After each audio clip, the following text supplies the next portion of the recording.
இன்னைக்கு ஐடன் seek biscuit வச்சு ஒரு சாக்லேட் மில்க் ஷேக் பண்ணியிருக்கேன். மறக்காம வீடியோ சேவ் பண்ணி வச்சுக்கோங்க. முதல்ல நம்ம வாங்கி வச்ச பிஸ்கெட்டை கட் பண்ணிக்கலாங்க ஸ்டைலா. அதை ஓபன் பண்ணும்போது சூப்பரா இருக்குல்ல. அப்புறம் பிஸ்கெட் தனியா கிரீம் தனியா எடுத்து வச்சுக்கலாங்க. கிரீம் பாத்தீங்கன்னா கொஞ்சமா தாங்க கிடைச்சது. ஏன்னா என் கேமராமேனே பாதி கிரீம் சாப்பிட்டுட்டான். யாரா அதுன்னு கேட்டீங்கன்னா நான் தான் அது. நம்ம எடுத்து வச்ச பிஸ்கெட்டை ஜார்ல டிரான்ஸ்ஃபர் பண்ணிக்கலாங்க. கொஞ்சோண்டு டேரி மில்க் ஆட் பண்ணிருக்கேன். கிரீம் கம்மியா இருக்குல்ல, அதனாலதான். இதுல சுகர் ஆட் பண்ணல, மில்க் மேட் ஆட் பண்ணிக்கலாம். டேஸ்ட் பாத்தீங்கன்னா கொஞ்சம் சூப்பராகவே இருக்கும். சப்ஸ்கிரைப் பண்ணி வச்சுக்கோங்க மறக்காம. மேல கொஞ்சமா சாக்லேட் ஆட் பண்ணிக்கலாம், தேன் ஆட் பண்ணிக்கலாம், தேவையான அளவு பால் ஊத்திக்கலாங்க. ஐஸ் கட்டி பாத்தீங்கன்னா ரொம்ப ஃப்ரீஸ் ஆயிடுச்சு, அதை கட் பண்ணி எடுக்கவே முடியலங்க. ஃபைனலா 4 ஐஸ் கியூப் போட்டுட்டு மிக்சியில அரைச்சி எடுத்துக்கலாங்க. நான் ஒரு உண்மையை சொல்லவா, நான் ஒரு கேமருங்க.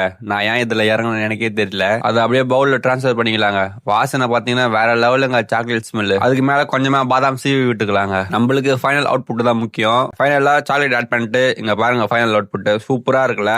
நான் எவ்வளவு சீக்கிரம் ஒரு செஃபா மாறும் நான் எதிரே பாக்கலங்க. சீரியஸா வீடியோ பார்த்துட்டு இருக்காங்க, மறக்காம லைக் பண்ணிட்டு பாருங்க. கடைகள்ல கூட இப்படி போட்டு தருவாங்கன்னு தெரியல. ஸ்மெல் பாத்தீங்கன்னா அவ்வளவு சூப்பரா இருக்குங்க. இந்த மில்க் ஷேக்குக்கு 100க்கு எவ்வளவு ரேட்டிங் தருவீங்கன்னு கமெண்ட்ல சொல்லிட்டு போயிடுங்க. பாக்குறதுக்கு மட்டும் இல்ல, டேஸ்ட் வைஸ் பாத்தீங்கன்னா கூட சூப்பரா இருக்குங்க. அருமை.